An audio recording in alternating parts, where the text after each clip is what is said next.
Hello, welcome to Unicorn Princess Tarot. For Gemini po itong reading na ito. Sun, Moon, Rising, Venus, Jupiter, Gemini. Check mo na lang yung iyong natal chart. Career and love reading pagdating ng or ngayon, no, May 2, June 2024. Take only what resonates. Para sa mga gustong magpa-personal reading, Jing Tarot Reader, paki-search na lang siya sa Facebook. Of course, kasi hindi naman to general, hindi naman to personal, general to. So, kunin mo lang yung magre-resonate sa'yo. Simulan natin sa career, ha. Sana mag-comment ka sa baba, kahit po heart lang. Malaking bagay yun sa akin. So, career muna tayo, Gemini. You do have your 9 of Wands, Wheel of Fortune. Okay.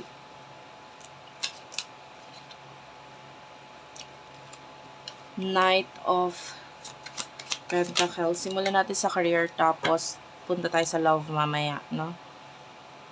Two of Cups and the Page of Pentacles.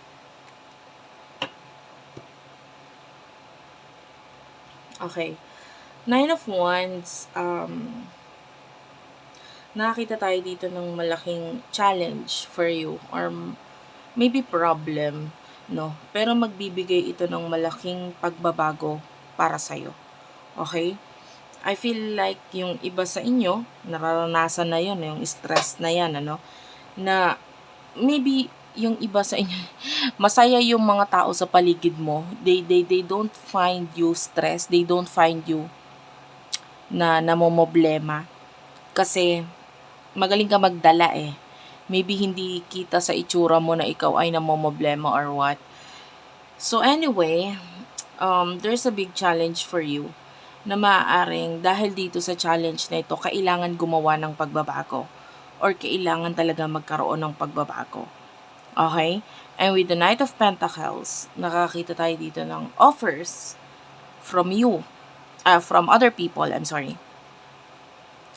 to you, na pwedeng may kinalaman sa partnership. Okay? Yung iba kasi sa inyo, pwedeng sa'yo galing yung offer na yon, and then you want someone na makipag-tie up or makipag-partner sa'yo. Or vice versa, maybe someone is going to offer you some kind of partnership, lalo na with the Page of Pentacles, Taurus, Virgo, Capricorn. So this is like an energy of a person na parang hindi pa masyadong marunong or magaling, but I want to learn more. And dahil dyan, kailangan ko ng mentor, kailangan ko ng person na marunong, kailangan ko makipag-partner sa person na matutulungan ako, matuturuan ako. Of course, with the heart, with the Queen of Cups and the Knight of Cups. Maybe someone na pwedeng alam yung responsibilidad niya, kayang gampanan yung responsibilidad niya.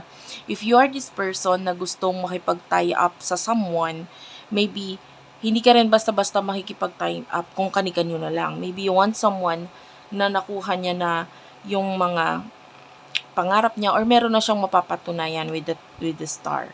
Okay? And if you are the one naman na, kasi pwedeng ganun pwedeng sa ibang tao manggaling yung pag-offer na yon sa'yo, maybe this is coming from a person na parang nakikita ka niya as the Queen of Cups and the Knight of Cups. Marami kang kayang i-offer and alam naman niya na parang ikaw yung tipo ng tao na madaling buksan, pag-openan, madaling kausapin regarding something. And ito yung nagiging dahilan para dito sa person na to na piliin ka, na isipin na kaya gusto kitang ikaw yung maka-tie up ko. Okay, take only what resonates doon sa part na yon. Kasi either ikaw ang i-offeran or ikaw itong mag-offer. But anyway, what is the outcome regarding this? You do over the Six of Swords and the Three of Pentacles.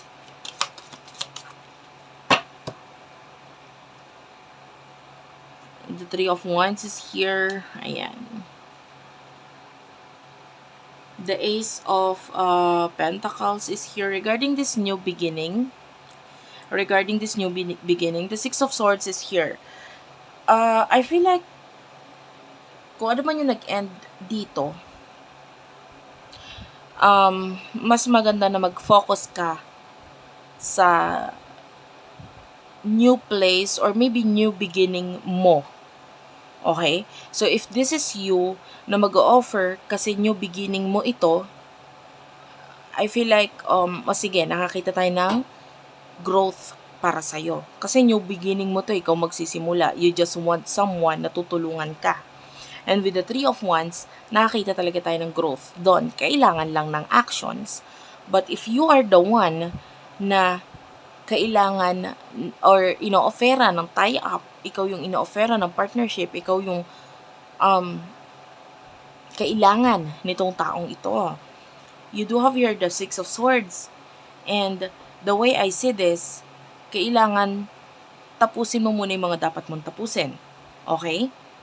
Some of you, with the Three of Pentacles, kung gusto mo ng growth with the Three of Wands, of course, lagyan mo rin ng action yung mga bagay na kailangan mong gawa ng action.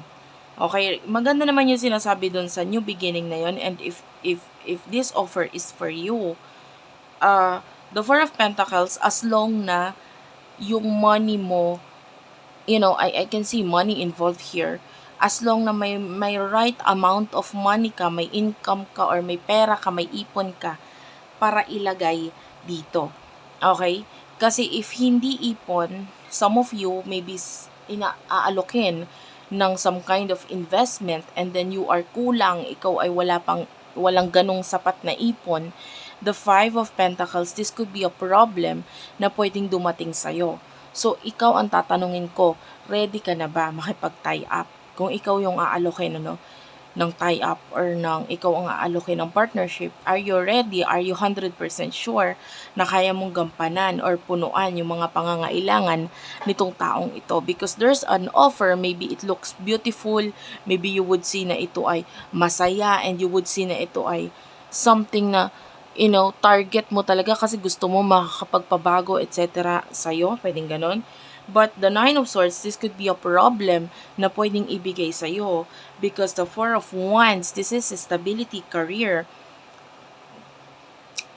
And the Four of Wands is pertaining doon sa pwedeng offer na iaalok sa'yo.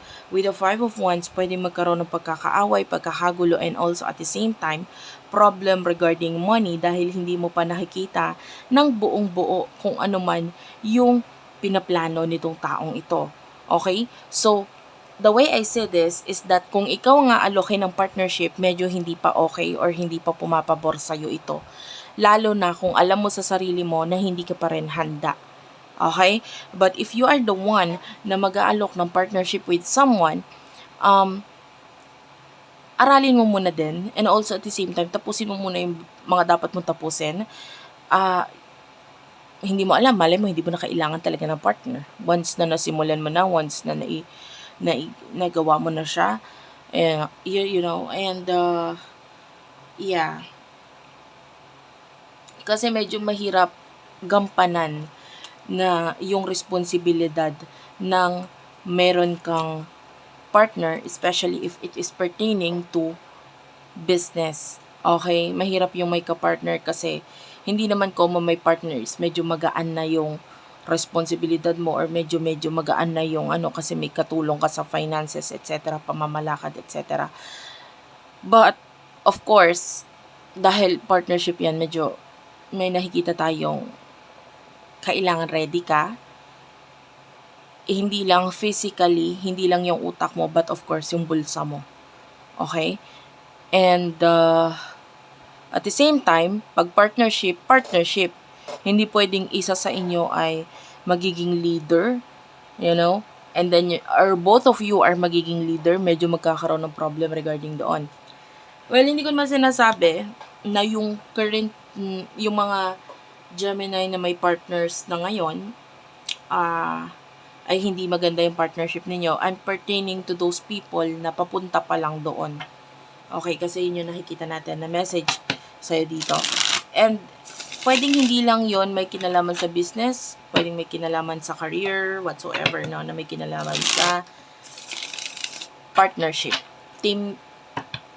Maybe team building, I mean, partnership partnership na may kinalaman sa trabaho, I don't know what kind of partnership ang meron sa inyo, but yeah, sana nakuha mo yung message doon. Anyway, let's move on to the next reading, which is love reading for you, Gemini.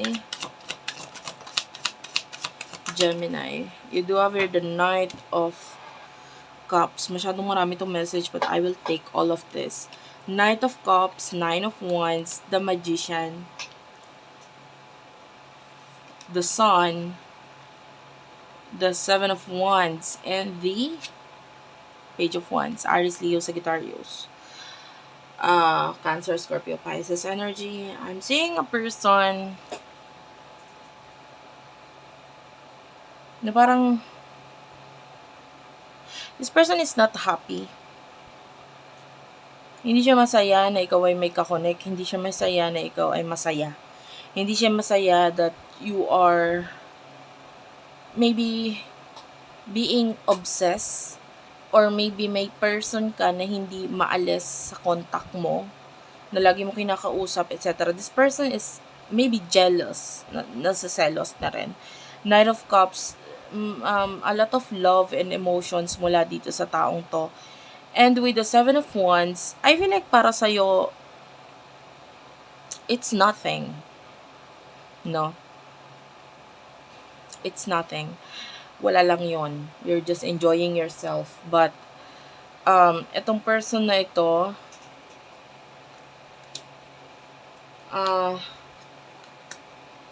I feel like pag may ginawa kang action na hindi niya talaga magugustuhan or what. If you are in a relationship, there's a high chance of you do have your game over.